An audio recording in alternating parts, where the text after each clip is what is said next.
Budget में economy के विस्तार पर जोर होगा।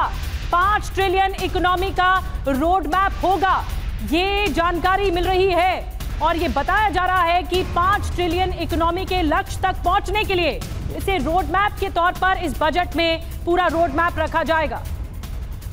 और एक और बड़ी खबर, कुछ देर में वित्त मंत्रालय से निकलेंगी निर्मला सीतारमण, राष्ट्रपति से मिलने जाएंगी, उनसे मंजूरी लेंगी। ये बड़ी खबर। राष्ट्रपति, ये जो परंपरा है कि वित्त मंत्री जाती हैं राष्ट्रपति के पास पहले बजट से उनसे मंजूरी मिलती है, फिर वो कैबिनेट आती हैं, कैबिनेट में बजट रखा जाता है, उसके बाद फिर संसद में कैबिनेट की मंजूरी के बाद बजट आएगा।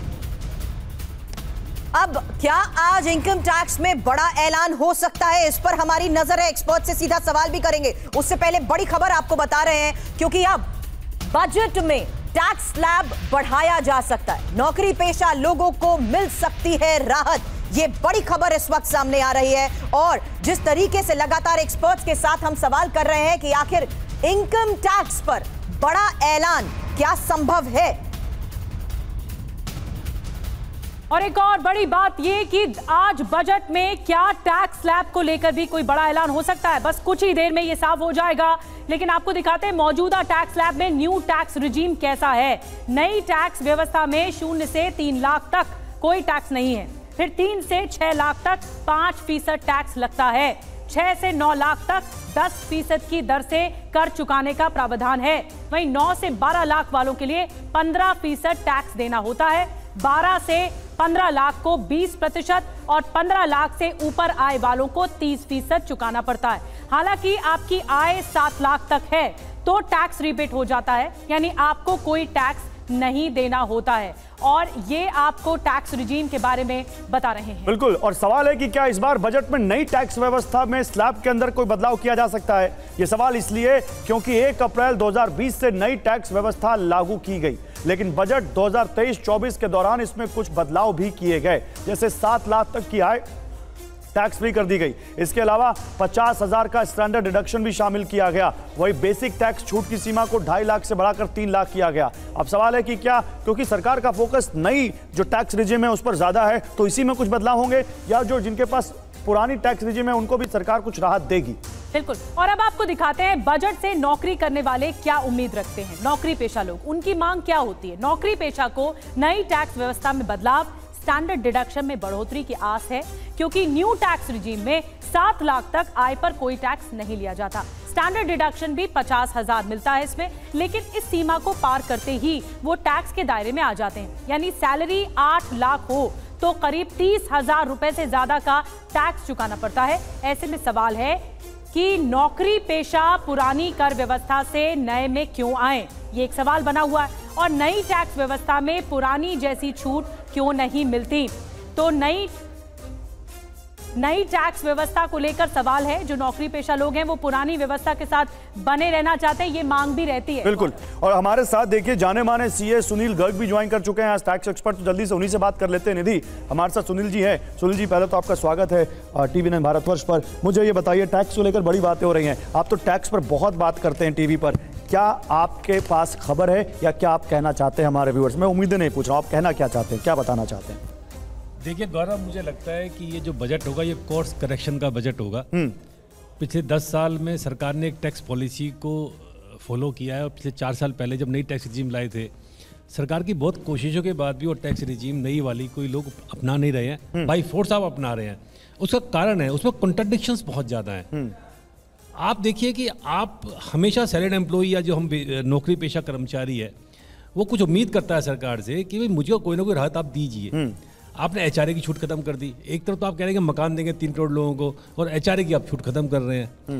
तो ऐसा लगता है कि सैलरीड एम्प्लॉयज़ को, मिडिल क्लास को राहत देने का सरकार ने एक मन बनाया है। और जैसा कि चुनावों में जो रिजल्ट्स आए हैं तो कहेंगे कोर्स करेक्शन की बात तो है कि मिडिल क्लास फैमिली को राहत। ये आपने बड़ी यहाँ पे साई ऑफ रिलीफ दी है कि कोर्स करेक्शन यानी टैक्स रिजीम में कुछ तो चेंज करेंगे।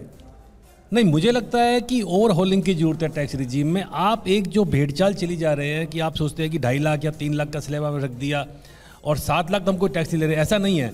जैसे ही 7 लाख आप क्रॉस करते हैं आपको पूरा टैक्स देना पड़ता है। सरकार एक तरफ तो कहती है क्रीमी लेयर जो है वो 8 लाख है और 7 लाख रुपये टैक्स ले रहे हैं। आप कहते हैं कि 15 लाख रुपए जो कमाने वाला है उसको 30% हम स्लैब में डाल दें। आप सोचिए एक आदमी जो 1.25 लाख रुपये महीने कमा रहा है, अगर उसके बाद आप 30% टैक्स ले रहे हैं, उसको 1.25 लाख में अपने बच्चों की फीस भी देनी है, मकान का किराया भी देना है, आपको अपनी रीपेमेंट भी करनी है, आपके जरूरी खर्चे भी हैं, आप उसे 30% की उम्मीद करते हैं। यानी 15 लाख वाला स्लैब वाला और 50 लाख स्लैब वाला आपके हिसाब से सेम है क्या उनके? ये निधि बड़ा पॉइंट है, क्योंकि 2020 में सर वित्त मंत्री जी कहती है कि नए टैक्स रिजीम में आप देखिए, हमने आपको इनकम दे दी, आप खुद इन्वेस्ट कर लीजिए, लेकिन 15 लाख वाले पर डिस्पोजेबल इनकम है कितनी? ठीक है, ये इस पर 2020 में नई टैक्स रिजीम आई और उसको लेकर अब पुरानी व्यवस्था भी है, नई व्यवस्था भी है। सवाल ये है कि जो सेविंग्स है, जो छूट है, वो पुरानी व्यवस्था में ज्यादा मिलती थी, नई में नहीं मिल रही है। इसको लेकर आप क्या?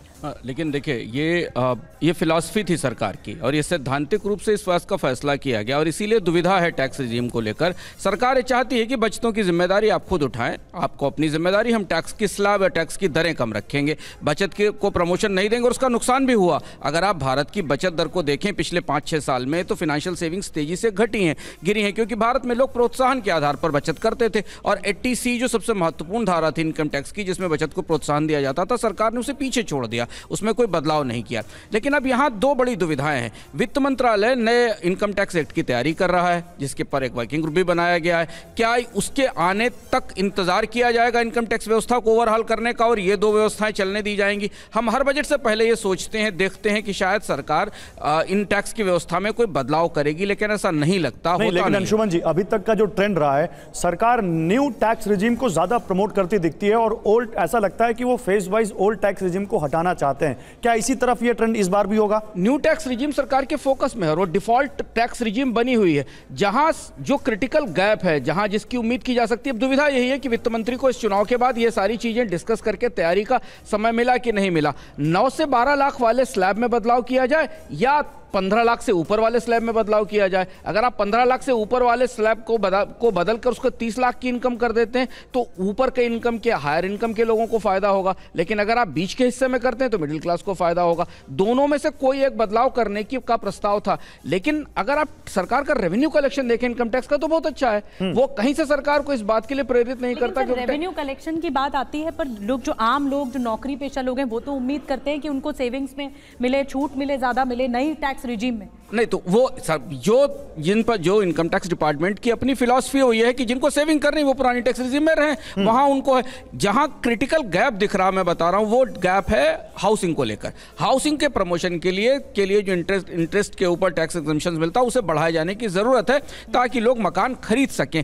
लेकिन इनकम टैक्स के अपने हिसाब से बताते हैं कि इनका फायदा बहुत बड़े क्लास को नहीं मिलता। नई रिजीम इसलिए लाई गई थी क्योंकि इकोनॉमिक सर्वे का एक पूरा चैप्टर है, आज से 6 साल पहले, 7 साल पहले इकोनॉमिक सर्वे ने बताया था कि इनकम टैक्स की अधिकांश रियायतों का फायदा 15 से 20 लाख रुपए से ऊपर के लोगों को मिलता है, नीचे के लोगों को इनकम टैक्स की रियायतों का फायदा ही नहीं मिलता। इसलिए वो पूरी इनकम टैक्स की इंसेंटिव की स्कीम्स खत्म की गई और यह तय किया गया कि नहीं, एक अल्टरनेट रिजीम लेकर आएंगे। ये जो आपने बात कही है, ये बड़ी बात